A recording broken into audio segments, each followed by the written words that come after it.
Let us begin. Class 10th, Geography, NCERT,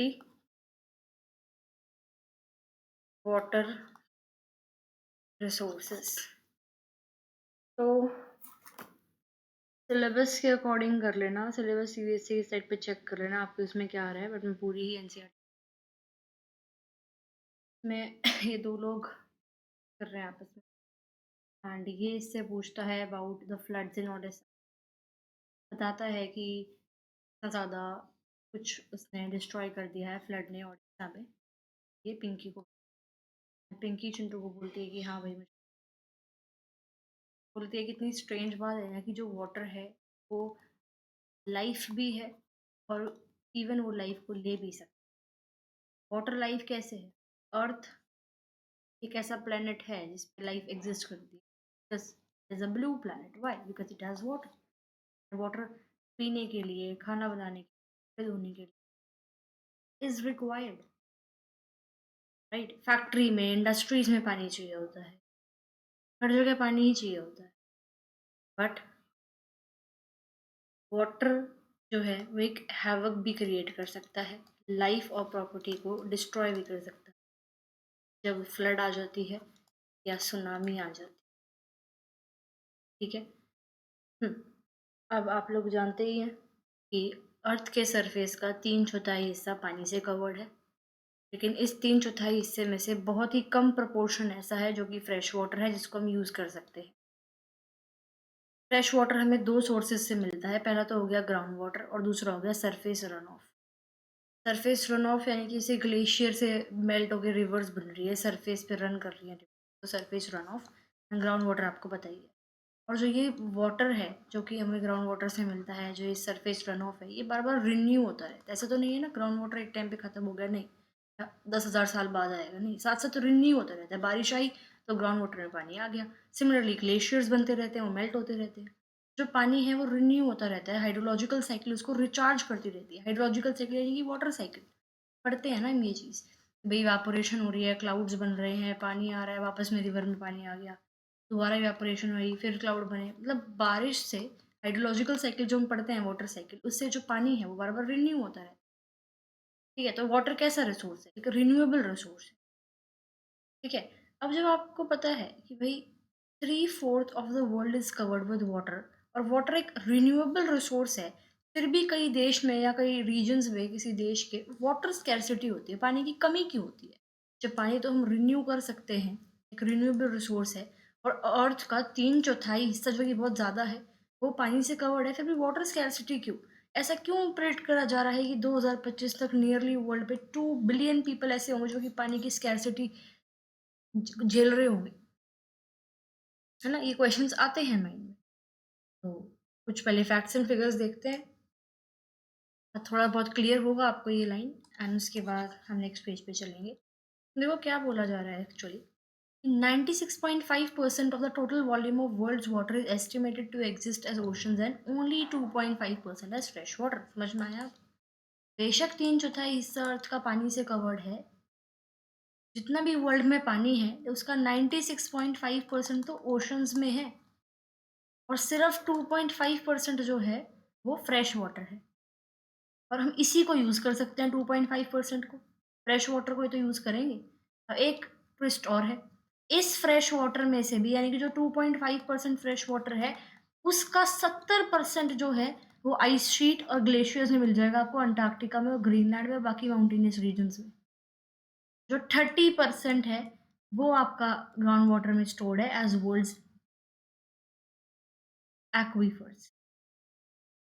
ठीक है, सो बहुत फ्रेश वाटर काफ़ी कम अमाउंट में है जिसको हम यूज़ कर सकते हैं, इसीलिए ये वाटर स्कैरसिटी की प्रॉब्लम हो जाती है। ठीक है, जितनी भी पूरी की पूरी वर्ल्ड में बारिश होती है उसका 4% बारिश इंडिया में होती है। ठीक है, और अगर हम बात करें, इंडिया 133 नंबर पे आता है in terms of water availability पर पर्सन पर एनम, यानी कि इंडिया में एक साल में एक पर्सन को जितना पानी चाहिए, उसमें अगर हम बाकी सारी कंट्रीज को देखें तो इंडिया 133 नंबर पे आता है। मतलब ऐसा नहीं है कि हमारे देश में एक पर्सन एक साल में सबसे ज़्यादा पानी यूज़ कर रहा है पूरी वर्ल्ड में, नहीं, 133rd नंबर पे हम आ रहे हैं। ठीक है, total renewable water resources of India are estimated 1897 square kilometre per annum. ठीक है, जो वाटर रिसोर्सेज है इंडिया के जो रिन्यूएबल है टोटल, वो इतने हैं 1897 square kilometre per annum.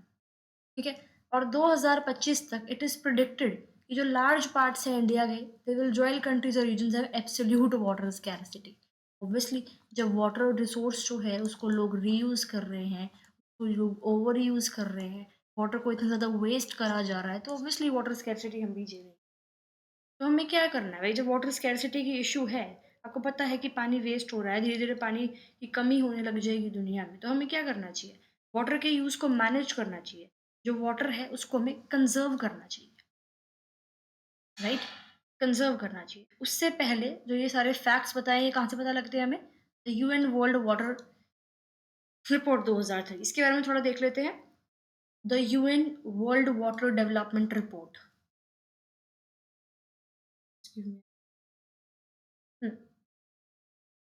The UN world water development report.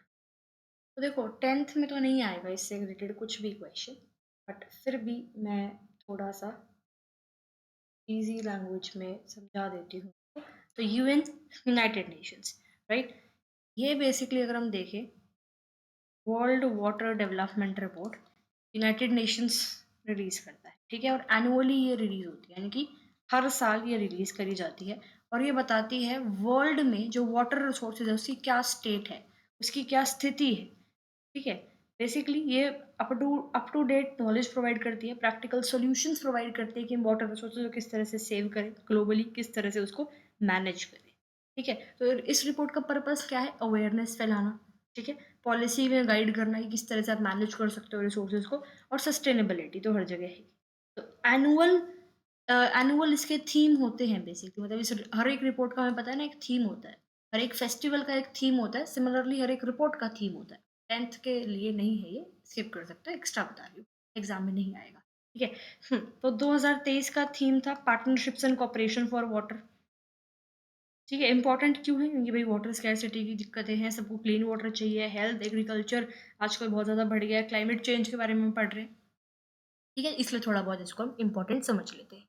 Okay, अब ये बात तो हमें समझ में आ गई कि भाई वाटर जो है वो ठीक है, बहुत ज़्यादा क्वांटिटी में है, एबेंडेंस में है हमारे पास, फ्रेश वाटर थोड़ा कम है, तो उससे थोड़ा देख कर यूज़ करना होता है, और वाटर एक रिन्यूएबल रिसोर्स भी है, लेकिन फिर भी it is difficult to imagine that we may suffer from water scarcity, है ना। जब भी हम वाटर शॉर्टेजेस की बात करते हैं, तो we immediately associated with regions जहाँ पे लो रेनफॉल होती है, वो ड्रॉट प्रोन। ऑब्वियस सी बात है, अगर मैं वाटर स्कैरसिटी बोलूँ, तो वाटर स्कैरसिटी की बात सुनते ही हमारे दिमाग में क्या आता है, राजस्थान, या कोई डेजर्ट वाला रीजन जहाँ पे बहुत ही कम रेनफॉल आती है, या बहुत वो ड्रॉट प्रोन एरिया है, सूखा पड़ता रहता है उस एरिया में, ये आता है ना, जो पानी की कमी हम सुनते हैं। हम डेजर्ट्स को विजुअलाइज करने चलते हैं, थार डेजर्ट एग्जाम्पल, राजस्थान को हम विजुअलाइज कर रहे हैं, जहाँ पे जो वहाँ की औरतें हैं वो अपने सिर पर मटका लेके जा रही है, पानी कलेक्ट कर रही है, दूर दूर लंबे लंबे डिस्टेंस चल के पानी लेके, राइट। हम यही तो सोचते हैं जब हम हमारे दिमाग में हम वाटर वाटर शॉर्टेज की बात करते हैं, हमारे दिमाग में ये सही चीजें आती हैं। ठीक है, अब ये बात सही भी है कि भाई जिस एरिया में लेस रेनफॉल है वहाँ पे ऑब्वियसली वाटर शॉर्टेज तो होगी, वहाँ पे ड्रॉट तो होगा ही होगा। ठीक है, तो जो पानी जहाँ पे कितना अवेलेबल है एक जगह, वो मैटर करता है स्पेस और टाइम के अकॉर्डिंग ना, सीजनल और एनुअल प्रेसिपिटेशन उस एरिया में कितनी होगी, वही रेनफॉल की बात है। अब कोई एक एरिया ऐसा है हमें बहुत ज़्यादा रेनफॉल हो रही है, जैसे अगर हम मेघालय की बात करें, तो मेघालय की अगर हम बात करें, तो जब वहाँ पे रेनफॉल होती है समर्स के टाइम पे, तो वहाँ पे फ्लड्स भी आ जाती है, विंटर्स के टाइम पे वहाँ पे सूखा पड़ जाता है। इट डिपेंड्स टाइम पे, वहाँ के स्पेस पे, वहाँ के सीजनल और एनुअल प्रेसिपिटेशन पे डिपेंड करता है। ठीक है, कि भाई वहाँ पे पानी की कमी होगी या नहीं, लेकिन फिर भी कुछ रीजन्स ऐसे हैं जहाँ पे रेनफॉल भी अच्छी आती है, हर चीज़ प्रॉपर है, लेकिन फिर भी वहाँ पानी की कमी है। तो वर्ल्ड में मोस्ट केसेस ऐसे ही हैं कि यहाँ पे नेचुरली वाटर स्कैरसिटी नहीं है, वो हो चुकी है, कैसे, ओवर एक्सप्लॉइटेशन से, एक्सेसिव यूज से, unequal access to water among different social groups, inequality भी है। तो एक तो ये हो गया ओवर एक्सप्लॉइटेशन हो रहा है, ठीक है, एक एक्सेसिव यूज हो रहा है, और एक एन इनइक्वालिटी है, पानी जो है अच्छी तरह से डिस्ट्रीब्यूटेड नहीं है। ठीक है, अब ये इमेज दे रखी है water scarcity, A Kashmiri earthquake survivor carries water in the snow in a devastated village. Natural disasters जब आ जाते हैं तो इस टाइप की प्रॉब्लम्स जो है काफ़ी ज़्यादा ऑब्वियसली हो जाती है। फिर ये water water everywhere not a drop to drink. एक काफ़ी ज़्यादा बारिश हुई थी, ठीक है। A boy collects drinking water in Kolkata. पानी हर जगह है but they don't have a drop to drink. So life in the city and its adjacent districts were paralyzed as incessant overnight rain, marking a record of 180 flooded vast area and disrupted traffic. ठीक है, next. तो this is the problem.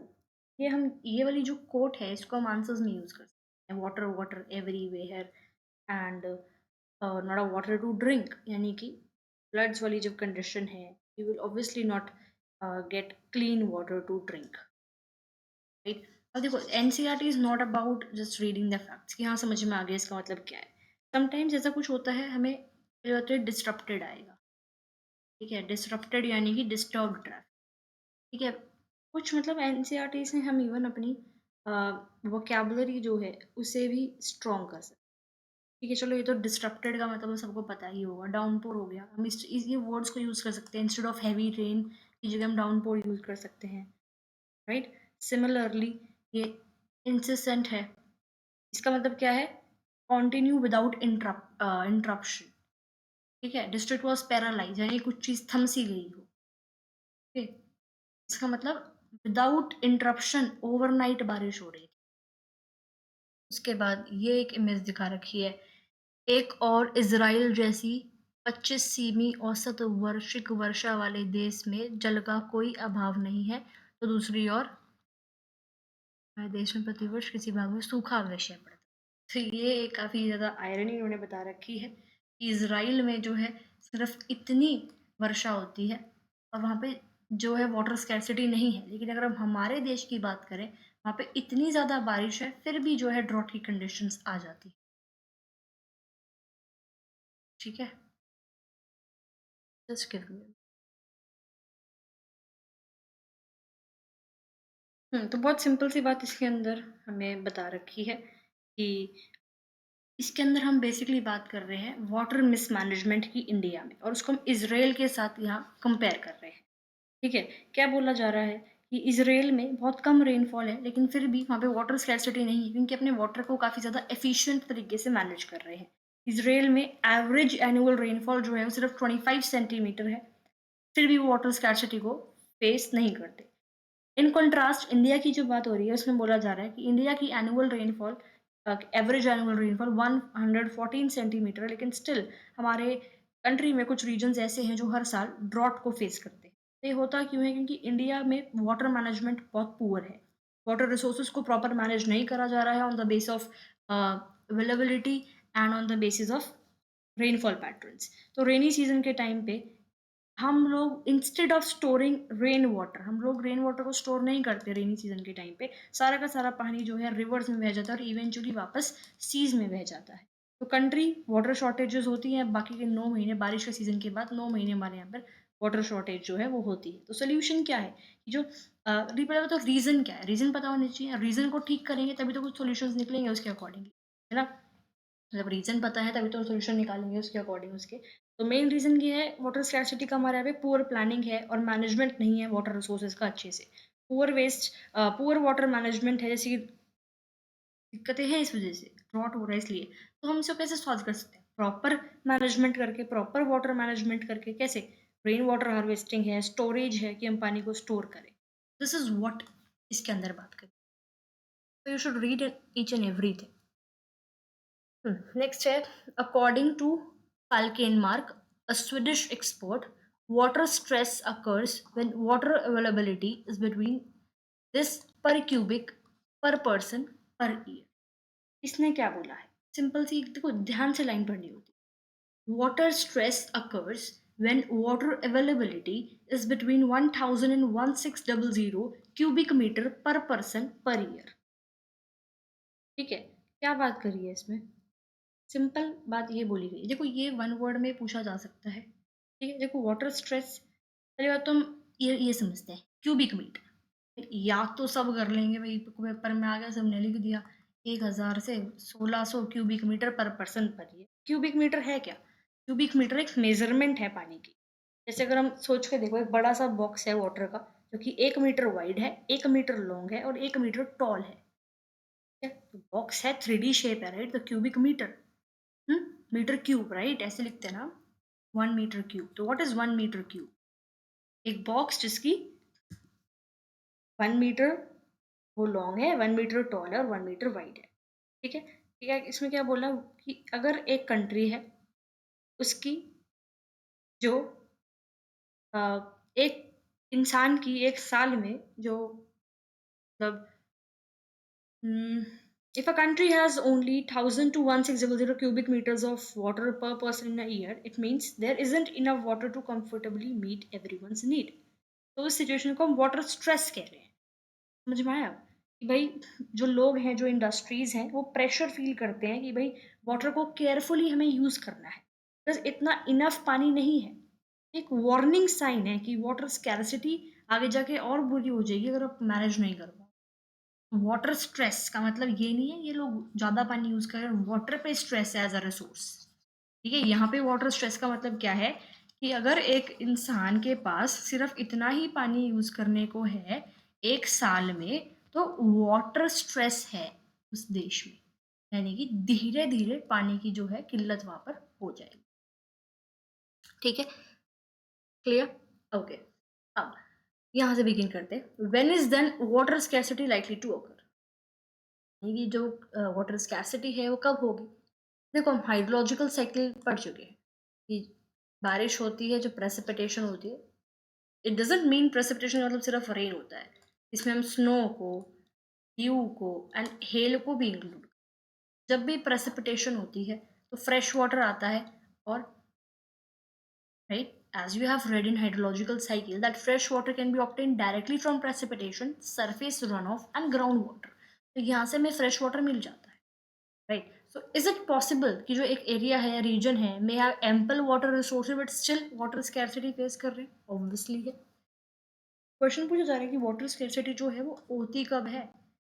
पहले तो इतनी बात हमने देख ली कि ठीक है, एक पॉइंट हमने पढ़ लिया यहाँ पे अलग से, इस क्वेश्चन का भी आंसर हम करेंगे, बट एक पॉइंट हमने अलग से रीड कर लिया, माइंड में ध्यान रख लिया।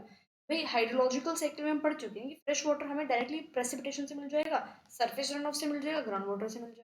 ठीक है, अब एक जगह पे पानी हो गया इकट्ठा, तब एक जगह पे एम्पल फ्रेश वाटर है, एम्पल वाटर रिसोर्सेज है, बट क्या स्टिल वो वाटर स्कैरसिटी को फेस कर सकता है? बिल्कुल।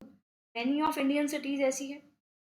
तो water scarcity will be an outcome of large and growing population and consequent greater demand for water and unequal access to it। बहुत ही सिंपल सी बात है भाई, अब एक एरिया है, वहाँ पे पानी तो बहुत ज़्यादा है, वाटर रिसोर्सेज आर एम्पल, लेकिन पॉपुलेशन बहुत ही ज़्यादा है, अनकंट्रोल पॉपुलेशन है। और अनकंट्रोल पॉपुलेशन है, अब हर एक इंसान की वाटर की नीड्स होंगी, तो पॉपुलेशन ज़्यादा होगी तो एक एरिया में, तो उस एरिया की वाटर नीड्स ज़्यादा होंगी। और अनइक्वल एक्सेस जब होगा तो कई लोगों के लिए तो पानी की किल्लत हो गई ना, वाटर स्कैरसिटी हो गई, है ना? अनइक्वल एक्सेस यानी कि कईयों को पानी मिल रहा है, कईयों को पानी नहीं मिल रहा। This is what unequal access है। So a large population means more water not only for domestic use but also to produce more food। ऐसी बात है भाई, सब लोग अपना घर चलाएंगे तो पानी is necessary for everyone. Population ज्यादा है तो इसका मतलब पानी चाहिए डोमेस्टिक यूज के लिए भी, to produce more food. Hence, to facilitate higher food grain production, water resources are being overexploited to expand irrigated areas and dry season agriculture।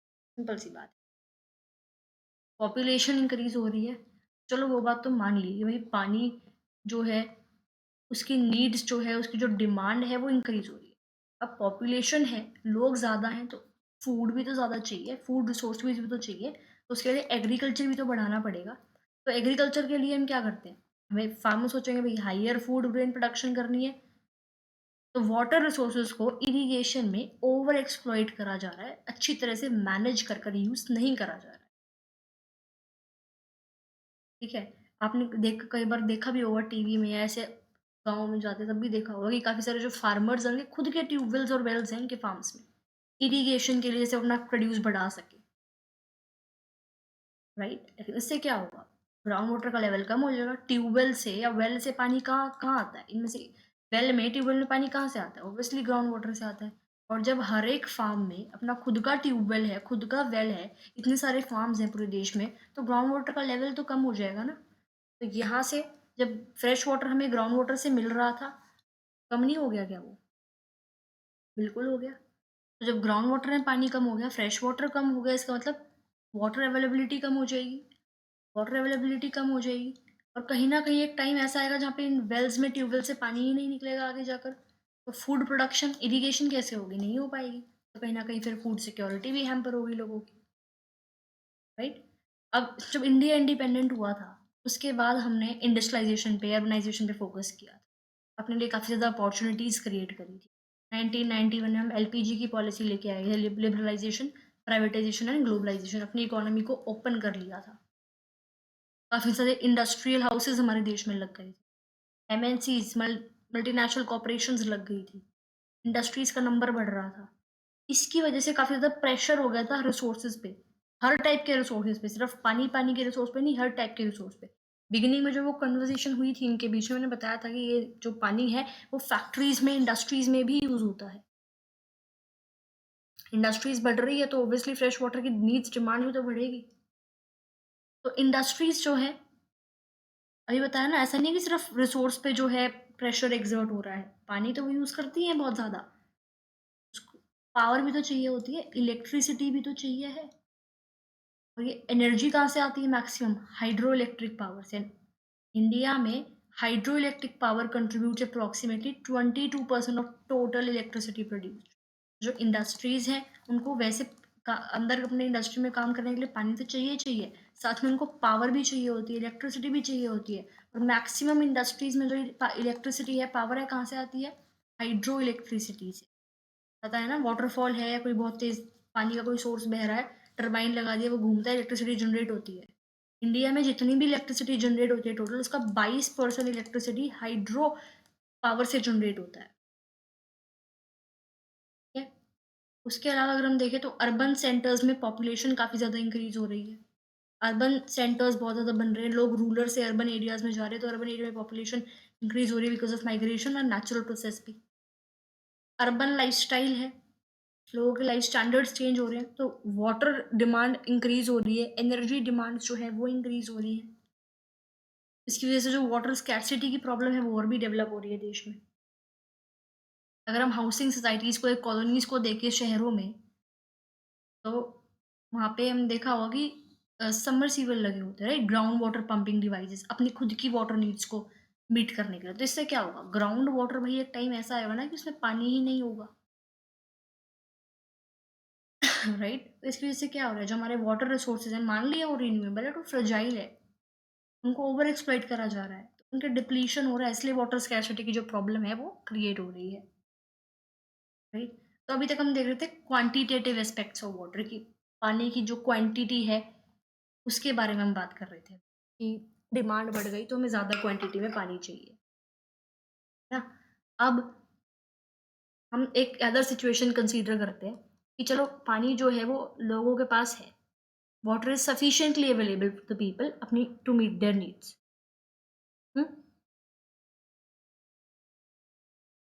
लेकिन पानी की क्वालिटी अच्छी नहीं है, तब भी तो वाटर स्कैर्सिटी की प्रॉब्लम है। ये थोड़ी आप कुछ भी पी रहे हो, वही water, water everywhere but not a drop to drink, right?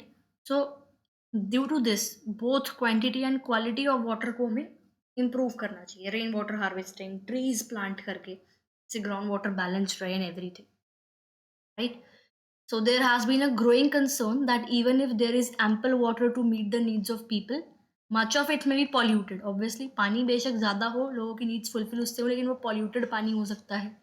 Industrial domestic waste की वजह से, केमिकल, पेस्टिसाइड, फर्टिलाइजर्स की वजह से जो पानी है वो hazardous बन गया for human use, and we can't use water, that water, right? तो ये हम कैसे सेव कर सकते हैं? ऑब्वियसली सब कुछ गवर्नमेंट नहीं करेगी, इंडिविजुअली अगर हम स्टेप्स लें तो this problem can be saved and water can be saved. And how can this be done? How can this be done? Small, small actions can actually make great changes, right?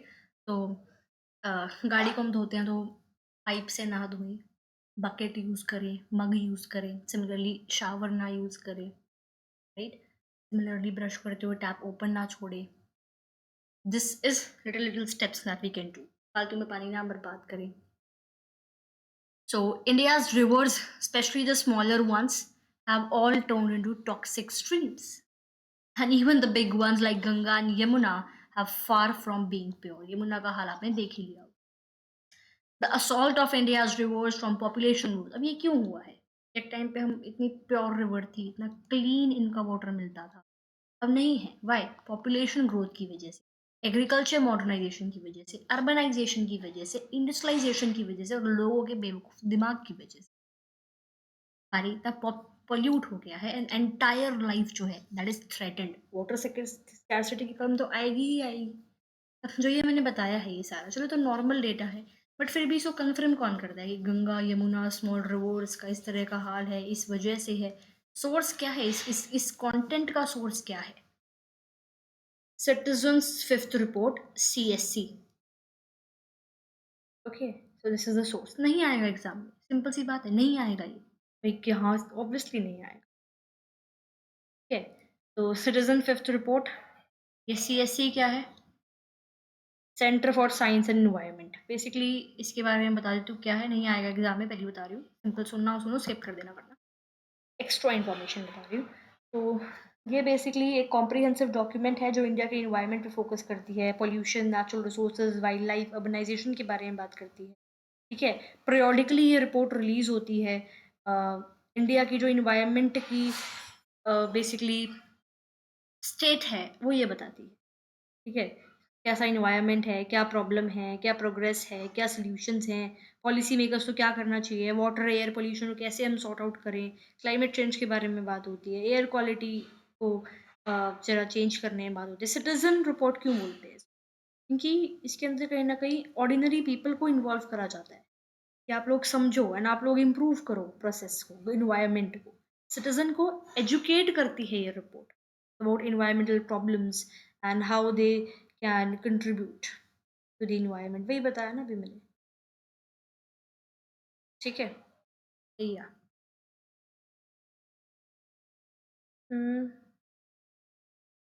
Just give me a minute guys.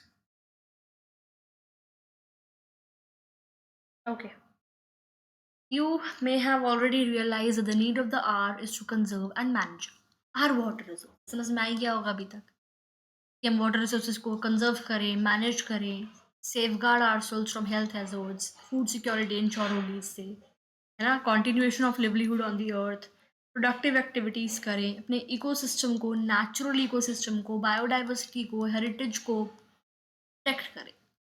Over exploitation और mismanagement जो water resources की है वो इस resource को ख़राब कर देगी और इकोलॉजिकल क्राइसिस लेकर आ जाएगी जो ऑब्वियसली हमारी लाइफ को इम्पैक्ट करेगा। So it is the very very important thing, need of the hour, कि हम लोग वाटर को सेव करें, वाटर को कंजर्व करें। Multipurpose river projects and integrated water management resources the next topic. समझ में आ गया भाई वाटर कैसा रिसोर्स है, वाटर की स्कैरसिटी क्यों होती है, क्वालिटी एंड क्वांटिटेटिव मेजर्स हमने देखा थोड़ा बहुत, एंड सो कंजर्व हमें करना है, बट कैसे कंजर्व करें और कैसे मैनेज करें, अब ये बात हो जाती है। जो आर्कियोलॉजिकल और हिस्टोरिकल रिकॉर्ड्स हैं वो ये बताते हैं कि एंशियंट टाइम से हम लोग सोफिस्टिकेटेड हाइड्रोलिक स्ट्रक्चर्स बना रहे हैं, जैसे कि डैम्स हो गया, कुछ स्टोन रबल के बने हैं, रिजर्वॉयर्स हैं, लेक्स हैं, मेकमेंट्स हैं, कैनल्स हैं फॉर इरिगेशन। ये सब चीज़ें हिस्टोरिकल टाइम से बनी आ रही हैं और इवन मॉडर्न इंडिया में भी हम काफ़ी सारे डैम्स बना रहे हैं। ठीक है, तो कुछ डेटा दे रखा है hydraulic structures in ancient India के बारे में कि फर्स्ट सेंचुरी BC में अ, Shri कावेरापुरा near Allahabad had sophisticated water harvesting system channeling the flood water to river Ganga. During the time of Chandragupta Maurya, dams and lakes and irrigation systems were extensively built. सबको पता ही होगी ये बात, तो पढ़ रखा है हमने हिस्ट्री में। Evidences of sophisticated irrigation works have also been found in Kalinga, that is Odisha, Nagarjunakonda, that is Andhra Pradesh, Pennur, Karnataka, and Kolhapur, Maharashtra. 11th century में Bhopal lake, one of the largest artificial lake of its times, was built.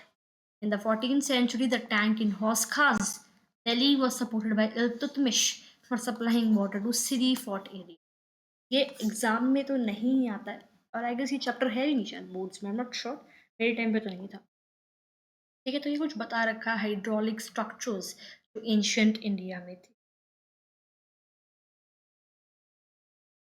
ठीक है, hydraulic structure मतलब क्या है इसका? एक man made construction, basically जो water resources को प्रॉपर मैनेजमेंट कंट्रोल और यूटिलाइज करने के लिए बनाए जाते हैं। तो हाइड्रोलिक का मतलब आई होप समझ में आ गया, जैसे कि dams and canals and reservoirs and bridges and embankments and everything. या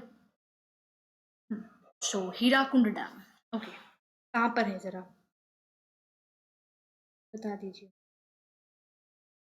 हीराकुंड डैम, एक सेकेंड, ऊपर एक चीज़ हो रही थी, आई वाज जस्ट टेलिंग, दिमाग से निकल गई मेरे।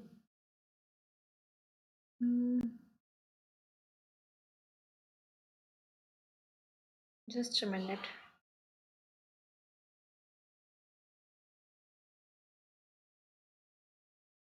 या चलो पहले हीराकुंड डैम के बारे में बात कर लेते हैं। तो हीराकुंड डैम सबसे पहले तो अगर मैं बताऊं ओडिशा में है। ठीक है, one of the longest earthen dams in the world है and it was constructed on which river, Mahanadi river, और 1957 में ये ऑपरेशनल हो गया था। क्रूशियल रोल प्ले करता है फ्लड कंट्रोल में, इरिगेशन में, हाइड्रो इलेक्ट्रिक पावर जनरेशन में। इसकी जो लेंथ है, देखो पेपर में नहीं आएगा, सिंपल सी बात याद रखना, हीराकुंड डैम ओडिशा में है, महानदी में, खत्म। 10th के बच्चों ज़्यादा से ज़्यादा एक्स्ट्रा इन्फॉर्मेशन दे रही हूँ, स्किप कर लेना नहीं सुनी तो। इसकी अगर लेंथ की अगर हम बात करें तो 25.8 किलोमीटर्स है, one of the largest in the world है। हाइट 60.96 मीटर्स है। हीराकुंड रिजर्वर जो एरिया है इसका जितने में स्प्रेड है 746 है। फ्लड कंट्रोल में हेल्प करता है, इरिगेशन में, हाइड्रो पावर जनरेशन में। एंड 1957 में जवाहरलाल नेहरू ने ही इसको इनाग्रेट किया था। टूरिज्म के लिए ज़्यादा है ये जवाहर मीनार और गांधी मीनार यहाँ पर है।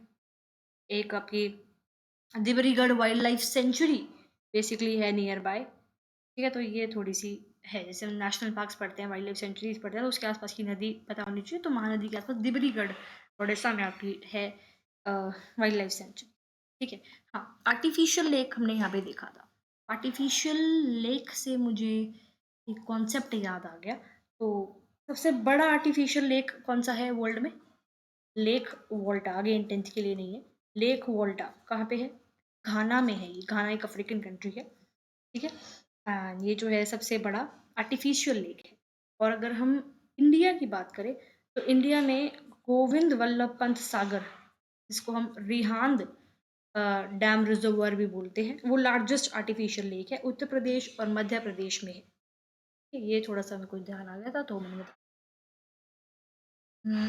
या अच्छा, अब जैसे यहाँ पर कुछ बात करी जा रही है अलग अलग, ये हमने पढ़ लेते हैं, जो पता सबको है, प्रॉपर चीज जो है वो पता होनी चाहिए। ठीक है, तो what is the difference between dams, reservoirs, lake embankments, canals? ठीक है, तो ये चीज एक्चुअली सबको नहीं पता होती है। मतलब देखो, सुने तो वर्ड सब नहीं है। तो तुम ध्यान से सुनो, डैम क्या है पहली बात। अगर हम डैम की बात करें तो इसमें डेफिनेशन दे भी रखी है। डैम बेसिकली पानी को होल्ड बैक करते हैं। मान लो रिवर बह रही है, डैम लगा दिया तो आगे पानी नहीं जाएगा। सिंपल कॉन्सेप्ट है डैम का। एज अ बैरियर डैम जो है वो एक्ट करते हैं। रिजर्वॉयर की बात करें तो they store the water held by dam. अब डैम है तो पानी रोक दिया, अब जो ये पानी रुक गया इसको स्टोर कौन करेगा? रिजर्वॉयर स्टोर करेगा।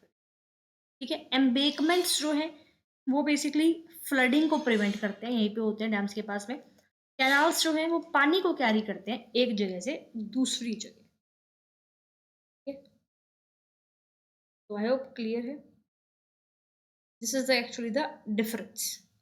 ठीक है, दोबारा सुनो, डैम बेसिकली एक बड़ी सी, मान लो ये रिवर है, तो रिवर के अक्रॉस एक बड़ी सी दीवार बना दी। ठीक है, तो पानी आगे नहीं जाएगा, तो वाटर यहाँ पर पाइल अप हो गया पीछे। ठीक है, ये क्या हो गया? डैम हो गया। अब रिजर्वायर एक एरिया है जहाँ पे पानी स्टोर होता है, उसको हम जो वाटर जो है वो डैम से आता है, मतलब डैम मान लो यहाँ हो गया, यहाँ से हमने इस तरह इसको इधर बह गया पानी और यहाँ स्टोर हो गया, इसको बोल दिया हमने रिजर्वायर।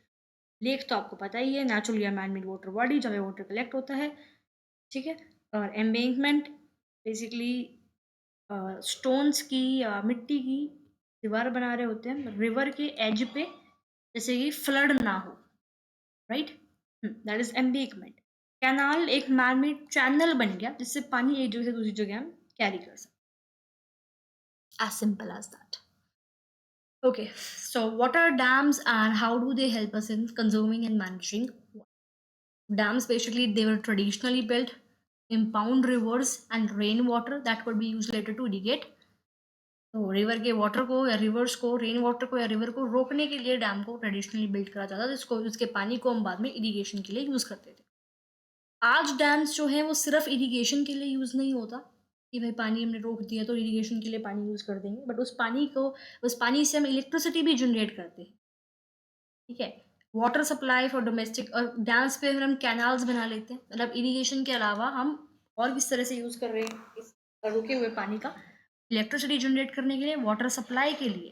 डोमेस्टिक या इंडस्ट्री में हम कैनाल शिफ्ट करते हैं, पानी वहाँ बह रहा है, फ्लड कंट्रोल के लिए, रिक्रिएशन के लिए, tourism, inland navigation, fish breeding. तो इरिगेशन के अलावा इन सब ये सब जो है इस ये भी क्या है, डैम की वजह से हम लोग कर पा रहे हैं। इरिगेशन के साथ साथ इलेक्ट्रिसिटी जनरेशन, वाटर सप्लाई के लिए, flood control, recreation, inland navigation, fish breeding, तो ये भी किसकी वजह से हो पा रहा है, सिंपल सी बात है, डैम्स की वजह से। तो डैम्स जो है मल्टीपर्पज प्रोजेक्ट्स बनेंगे, हम ऐसा नहीं कि सिर्फ इरिगेशन कर रहे हैं, बहुत सारे पानी यूजेस हैं उस इम्पाउंडेड वाटर के। Example Sutlej Beas river basin, Bhakra Nangal project water जो है it is use both for irrigation and hydel power production, तो वही क्या है, multipurpose project. Similarly Hirakud dam Mahanadi पे है, फ्लड कंट्रोल हम यूज कर रहे हैं, फ्लड कंट्रोल के लिए Mahanadi is also use for flood control. And then if we talk about Bhakra Nangal project, so it is actually used for irrigation and even hydel power production. तो भाखड़ा नंगल के बारे में अगर हम देखें तो मल्टीपर्पज रिवर वैली प्रोजेक्ट है India में, सतलुज रिवर पे ये बनाया गया है और हिमाचल प्रदेश एंड पंजाब में है। और इसको हम भाखड़ा डैम भी बोलते हैं बिकॉज वो भाखड़ा में लोकेटेड है, हिमाचल प्रदेश में एक जगह है। और अगर इसकी हम बात करें, जो वाटर है इस डैम के पीछे वो गोविंद सागर रिजर्वायर बनाता है, ठीक है। और नांगल डैम जो है वो लोकेटेड है, समझ में आ रहा है, Bhakra dam and Nangal dam. Nangal dam जो है भाखड़ा डैम के डाउनस्ट्रीम में है, वहां से पानी हम डाइवर्ट कर देते हैं सतलुज बियास लिंक कैनाल पे। भाखड़ा नंगल प्रोजेक्ट जो है basically hydro electric power station है भाखड़ा पे भी और नंगल दोनों जगह है, वहाँ पर इलेक्ट्रिसिटी जनरेट करते हैं इससे। और पंजाब हरियाणा एचपी की जो हिमाचल प्रदेश की इलेक्ट्रिसिटी यहीं से जाती है। एक बार इवन इसको आप इमेज देख लेना, इसकी भाखड़ा नंगल का जो स्ट्रक्चर है वो जरा गूगल में चेक कर लेना, समझ में आ जाएगा, ठीक है। और फ्लड कंट्रोल के लिए भी सतलुज रिवर कई बार फ्लड ले आती है तो उसमें भी बेसिकली ये हेल्प करती है, ठीक है। So damn just give me अ गाइस, राइट।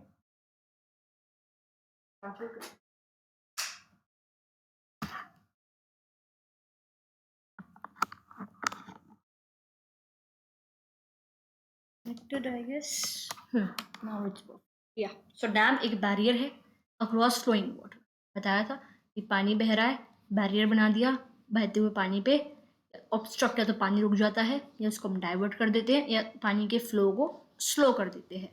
बेसिकली आप एक रिजर्वायर बना दिया, एक लेक बना दिया, या इम्पाउंडमेंट बना दिया। तो डैम बेसिकली रिजर्वायर है rather than the structure. Most dams they have a section called a spillway या weir over which or through which it is intended that water will flow either continuously या रुक रुक के चलेगा। So dams are classified according to structure, intended purpose और height based on structure and materials used. Dam को हम timber dam बोल सकते हैं, embankment dam या masonry dam with several subtypes. And according to the height हम large dams या बोल सकते हैं, low dams, medium dams and high dams ये बोल सकते हैं। सिंपल सी बात है, ठीक है। Multipurpose projects launched after independence, with their integrated water resource management approach.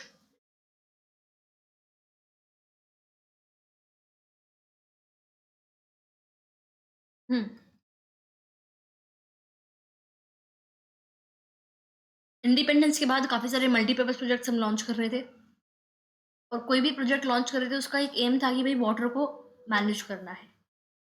तो जो ये हमने सोच रखी थी उस टाइम पे, obviously it would lead the nation to development and progress. जो हम कॉलोनियल पास के हैंडीकैप बन गए थे, obviously it will change. Even Jawaharlal Nehru ने जो डैम्स हैं उनको बोला टेम्पल्स ऑफ मॉडर्न इंडिया, बहुत अच्छी लाइन है, and you can obviously use that in your answers. जो डैम्स है the temples of modern India, Jawaharlal Nehru ने ये कोट करा है। और रीज़न क्या है कि भाई एग्रीकल्चर की डेवलपमेंट भी होगी डैम्स बनने से, बिकॉज इरिगेशन होगा, इंडस्ट्रियलाइजेशन होगी, बिकॉज इलेक्ट्रिसिटी जो है पावर हाइड्रो इलेक्ट्रिसिटी हम जनरेट कर पा रहे हैं, अर्बन इकोनॉमी की भी ग्रोथ होगी। तो रूरल इकोनॉमी भी और अर्बन इकोनॉमी भी दोनों की साथ साथ ग्रोथ हो रही है because of this, right. This is the popular Bhadu song in the Damodar valley reason.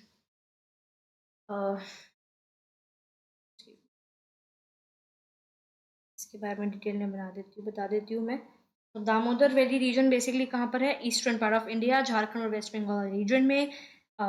यहाँ पर अगर हम देखें, इसको हम सौरो ऑफ बंगाल बोलते हैं दामोदर रिवर को, एवरीवन नोज दैट। क्योंकि फ्लड बहुत ज़्यादा क्रिएट कर देती है Damodar river, right. Damodar river जो है झारखंड से ऑरिजिनेट होती है, वेस्ट बंगाल से फ्लो करती है, फिर बाद में हुगली नदी को ये ज्वाइन कर लेती है दामोदर, ठीक है। एंड दामोदर वैली प्रोजेक्ट के अंदर हम काफ़ी सारे डैम्स हमने कंस्ट्रक्ट कर रखे हैं, जैसे कि मैथोन डैम झारखंड में, दुर्गापुर डैम वेस्ट बंगाल में, और बोकारो डैम जो मोस्ट इम्पॉर्टेंट है झारखंड में, राइट। तो this popular is a Bhadu song in the Damodar valley. Basically ये एक ट्रेडिशनल फोक सॉन्ग है वेस्ट बंगाल वाले रीजन में, वेस्ट बंगाल और बिहार में पॉपुलर है। भादू फेस्टिवल बेसिकली एक हार्वेस्ट फेस्टिवल से एसोसिएटेड है। यहाँ पे लोग जो हैं वो sing and dance to express joy and gratitude for the harvest, ठीक है। तो उसकी कुछ लाइन्स है। तो जो पॉपुलर सॉन्ग है दामोदर वैली रीजन में, ये नरेट करता है troubles faced by people owing to the flooding of Damodar River known as the River of Sorrow। बताया ही मैंने। We have sown the crops in Asar, we will bring Bhadu in Bhadra.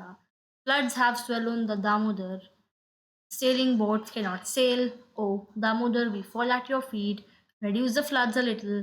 Bhadu will come a year later. Let the boats sail on your surface। तो ये बताया जा रहा है भाई फसल उगा रखी है, रिवर की वजह से क्या हो गया, फ्लड आ गई, सारी फसल क्या हो गई, बर्बाद हो गई। रिक्वेस्ट कर रहे हैं रिवर से कि प्लीज़ फ्लड मत लेके आना। एंड जो है हार्वेस्ट का फेस्टिवल आने वाला है, ये इसमें बेसिकली बात करें, ठीक है। ठीक है, okay. In the recent years, multi-purpose projects and large dams have come under great scrutiny and opposition for variety of reasons। आजकल बहुत सारे लोग इन प्रोजेक्ट्स को, डैम्स को अपोज कर रहे हैं। क्यों? बिकॉज भाई डैम के थ्रू हम रेगुलेट कर रहे हैं रिवर के नेचुरल फ्लो को। इसकी वजह से पुअर सेडिमेंट फ्लो होता है, नेचुरली काम नहीं हो पा रहा, और बॉटम पे एक्सेसिव, रिजर्वायर के बॉटम पे एक्सेसिव सेडिमेंटेशन हो रहा है, resulting in rockier stream beds and poorer habitats for river aquatic life. तो ये लाइन जो है काफ़ी इंपॉर्टेंट है। क्या है line? Regulating and damming of rivers affect their natural flow, causing poor sediment flow and excessive sedimentation at the bottom of the reservoir, resulting in rockier stream beds and poorer habitats for the river's aquatic life। Line तो पढ़ ली, ठीक है। सब simple सी बात क्या बोलेंगे सब इसको कि भाई नेचुरल फ्लो अफेक्ट हो रहा है, रिवर की एक्वाटिक लाइफ अफेक्ट हो रही है, खत्म का करना चाहिए, ठीक है, मतलब समझ में आ गया। बट मैं कराती हूँ एक एक लाइन का मतलब, एक एक वर्ड का मतलब डिटेल में। तो इसमें क्या बताया गया है इस लाइन में कि जब हम डैम बनाते हैं, रिवर को रेगुलेट करते हैं, उनको फ्लो, उसके फ्लो को कंट्रोल करते हैं, तो रिवर जिस तरह से नेचुरली मूव करती है, नेचुरली बिहेव करती है, हम उसको उसके साथ छेड़खानी कर रहे हैं। नॉर्मली देखो क्या होता है कि जो रिवर है ना, वो अपने साथ काफ़ी सारे सेडिमेंट्स कैरी करती है, small pieces of soil, sand या रॉक्स। और अपस्ट्रीम से डाउनस्ट्रीम, ये माउंटेन है तो यहाँ से इस ऐसे फ्लो हो रहा है, ठीक है। तो जो ये सेडिमेंट्स है, ये जो रिवर बेड है वहाँ पे, उन रिवर बेड को हेल्दी रख रहे हैं, फर्टाइल रख रहे हैं, या मतलब मान लो ये रिवर फ्लो हो रही है ना, तो यहाँ पे रिवर के अंदर जो एक्वाटिक लाइफ है उनके लिए काफ़ी सुटेबल हैबिटेट बन रहा है। लेकिन जब डैम बनता है तो फ्लो जो है इन सेडिमेंट्स का वो रुक जाता है, ठीक है। यानी कि जो ये सेडिमेंट्स है, ये रिवर बह रही है, डैम बन गया तो सेडिमेंट्स यहीं रह गए सारे। तो डाउनस्ट्रीम पार्ट जो है, जो ये वाला पार्ट है ना रिवर का, जहाँ पे सेडिमेंट्स नहीं है, नेचुरल सेडिमेंट्स नहीं है, तो उससे एक्वाटिक लाइफ पे दिक्कत आ रही है। फिर डैम के पीछे पानी स्लो डाउन हो गया और सेडिमेंट्स जो है रिजर्वायर के बॉटम में कलेक्ट हो रहे हैं, तो सेडिमेंटेशन हो रही है इससे। इससे जो रिवर बेड है वो layers of sand, dirt, rock से कवर हो रहा है। तो ओवर टाइम क्या होगा, जो स्टोरेज कैपेसिटी है रिजर्वायर की वो कम हो जाएगी, तो लेस यूजफुल होगा, तो उससे ना वाटर सप्लाई हम कर पाएंगे, ना ही हम पावर जनरेट कर पाएंगे, ना ही इरीगेशन हो पाएगी। फिर जब इन सेडिमेंट्स का नेचुरल फ्लो नहीं है, तो रिवर जो है यहाँ डाउनस्ट्रीम जो रिवर है, मतलब डाउनस्ट्रीम रिवर मतलब ये रिवर है, यहाँ डैम बनाया तो ये डैम डैम यहाँ पानी स्लो आ रहा है, सेडिमेंट सारे यहाँ रुके, जो पिछला साइड ही हो जाए डाउनस्ट्रीम रिवर, ठीक है। जो डाउनस्ट्रीम रिवर है उसका रॉकी और इरोडेड स्ट्रीम बेड होंगे, तो नॉर्मली जो सेडिमेंट्स है वो एक हेल्दी सी बेड मेंटेन करते हैं, बट बिना उसके जो यहाँ पे रिवर बेड होगा इधर, वो काफ़ी हार्ड बन जाएगा, अनइवन बन जाएगा, उससे इन्वायरमेंट जो है वो हार्म होगी, एक्वाटिक लाइफ के लिए पूरा हैबिटेट होगा बिकॉज सॉफ्ट रिवर बेड नहीं होगा, ठीक है। तो इन शॉर्ट क्या है, बिल्डिंग डैम्स और regulating rivers, we actually stop the natural movement of water and sediments which actually harms the river's ecosystem and makes it harder for the aquatic life to thrive. Just give me a minute. Okay, तो इसको मैं part 2 में बनाती हूँ यहाँ से, ठीक है। पेज नंबर कौन सा है ये, इट्स एक्चुअली पेज नंबर 27। ध्यान रह जाएगा इस मैप से पहले वाला जो पेज है, राइट, यहाँ तक मैं करवा चुकी हूँ। यहाँ सोर्स जो है डॉट, उसके यहाँ से बिगिन करना है मुझे, ठीक है। तो यहाँ से हम नेक्स्ट वीडियो में करेंगे ये सारा ना, इस वीडियो के लिए इनफ है। क्वेश्चन आंसर्स भी नेक्स्ट वीडियो में करेंगे, वरना काफ़ी लंबी वीडियो भी जा रही है and I have some important work.